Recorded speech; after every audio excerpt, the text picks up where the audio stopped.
Financial aid is used to help cover the cost of college. Students generally have to fill out a few different forms to a few different sources in order to get the financial aid that's available to them. There's a lot of different types of financial aid out there, from grants to scholarships and even loans, even though sometimes students and families don't necessarily consider student loans as part of financial aid. The thing is, it generally is considered part of a financial aid package. The most common application for financial aid, and also arguably the most important, is the free application for federal student aid, also known as the FAFSA.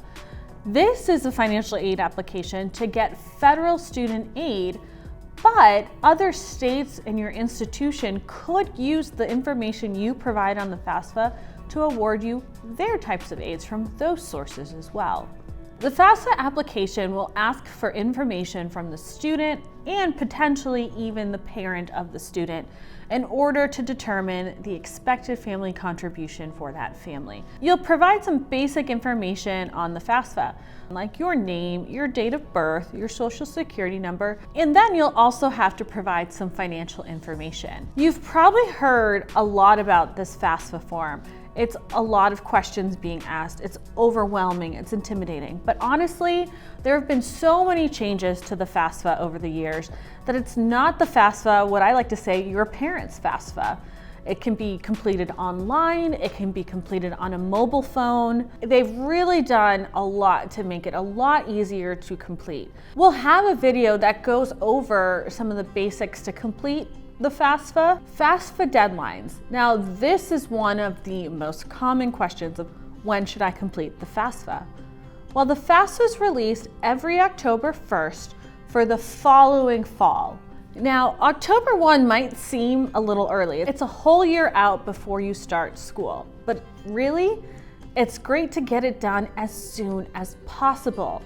Now, there are 3 deadlines that you need to be aware of. The first deadline is going to be your state deadline. The second deadline is going to be your school deadline. And the final deadline would be the federal deadline. Now, the most important deadline of these, the one that comes first. You want to check your state's FAFSA deadline because many states actually have a first come, first serve type of awarding methodology. So you want to get in there as soon as possible. Does that mean you have to wait for the clock to strike midnight on October 1st to complete the FAFSA? You know, some people actually do that, but you don't really need to do that. Just make it a plan on October 1st to start completing your FAFSA. That way, if you do run into any problems, you run into any issues, you need to dig up other paperwork, you have some time to do that. Make sure to check your school deadlines as well. Their deadline will likely be sometime between February, March, or April, especially if it's a regular fall, spring type of calendar. But just double check with your school. It doesn't hurt to get it done as soon as possible. So that would always be the recommendation. So the federal deadline may not be top of mind because in all honesty, it's the end of the award year for that particular FAFSA year. It might be an issue for some students who have more of a rolling start dates with their school, or students who are attending maybe just a summer term, but just double check with your financial aid office on which FAFSA you should be completing in order to get financial aid. When you're completing the FAFSA, you're completing an application to apply for federal student aid, and that information can also be used to award state or institutional aid. But common types of federal aid that you are applying for could be federal grants like the federal Pell Grant or the federal FSEOG grant, as well as other types of federal student loans like the Direct Stafford program, which has both your direct unsubsidized and subsidized loans. And it could be the starting application for something like a Direct Plus loan. A Direct Plus loan is for parents of dependent undergraduate students as well as graduate and professional students. In order to get a PLUS loan, you do have to complete the FAFSA, but then the borrower of that PLUS loan would have to complete an additional application. Another type of financial aid you're applying for with the FAFSA application is known as federal work study.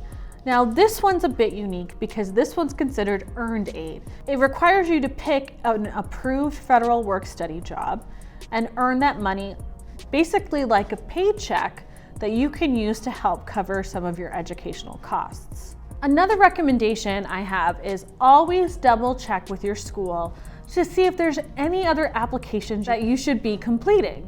Is there a scholarship you could be eligible for that requires an additional application? Is there another form that you should be completing in order to be eligible for other types of aid offered at that school? Just ask the question. The worst answer you can get from this question is no, you've completed all the forms you need to complete. Another common financial aid form is the CSS Profile. The CSS Profile is only a financial aid application you should complete if you're required to by one of the schools that you are applying to or you're enrolled in. The CSS Profile is actually administered through the College Board, and there is a fee to complete this form. However, if you qualify things for like a waiver when you took your SATs or meet other criteria as laid out by the College Board, you could be eligible for a waiver on those fees. Essentially, the CSS Profile will ask you some demographic information as well as financial information. This form goes more in depth than the FAFSA does. If you're a student of divorced parents, you will be asked to provide information likely for both parents. The FAFSA is a little bit different if you are a child of parents who are divorced, because chances are you might only have to provide information of one FAFSA parent. There are also other differences between the FAFSA and the CSS Profile, but like I said, not too much of a concern unless you're required to complete it based on the requirements of your school. The CSS Profile deadline, well, this one's a little bit different because you're required to complete this form based on a request from your school. So you want to check with your school on the deadlines that they require the CSS Profile to be completed in order to award you financial aid. How do you apply for state financial aid? Many states rely on the FAFSA. However, there could be additional programs that could require an additional application in order for you to qualify. There could be something like a state grant out there that requires more information from you. It's always best to look at your state requirements. Many states will have a Department of Education or Educational Studies or Continuing Education type of website. I would recommend doing an online search to see if there's any type of additional grants offered by your state that could require an additional application. So after you complete the FAFSA, the information you provide on the FAFSA will give you your expected family contribution. All that financial information you put in there, your parents' financial information, your household size, as well as your dependency status will help determine that expected family contribution number. Now, this number is a little bit confusing. A lot of families think that this is the amount that they'll be required to pay when you go to school. It's not necessarily true. Let me kind of get into that a little bit more. The FAFSA EFC, or expected family contribution number, essentially is an index that helps schools determine the amount of financial aid that you're eligible for. They'll take that number and it's a way for them to determine what type of financial need you have. Doesn't necessarily mean that's the amount that you're required to pay. That also doesn't mean that your school will award you to only pay that amount. There could be situations where a school has provided you all the financial aid that they can, and the amount that's left over that you and your family have to cover out of pocket is more than your expected family contribution. That is not an uncommon situation. So that number is used more of an index. Schools who require something like the CSS Profile may take that information as well to further make determinations on ways to award institutional aid. However, just to note that the EFC provided by the FAFSA is used to award federal financial aid all the time, regardless if you completed a CSS Profile or not. So why is my expected family contribution so high? There's probably no way I can afford to pay that amount per year. One of the most common questions we get. The EFC is known to be a little bit antiquated in its methodology in determining the amount or abilities family to pay. Many families look at that number. They don't necessarily know how to handle the amount that they're provided with. Here's the thing. Your school will use that number to help determine the financial aid that they're able to offer you. However, anything left over that you have to cover can be covered with a loan or potentially even a scholarship if you're able to find a scholarship to help cover a different amount. This is what I suggest. Before you start applying to different schools that have all different types of price tags, costs of attendance, just put a number between you and your family, whoever's helping you pay for school, on what's the maximum you can afford to pay out of pocket per year. Have that conversation before you get these financial aid packages later. Every school is going to handle the financial aid packaging a little bit differently. You may not know what type of state aid or institutional aid you're actually eligible for until you complete all your forms and apply to that school and they provide you with a financial aid package.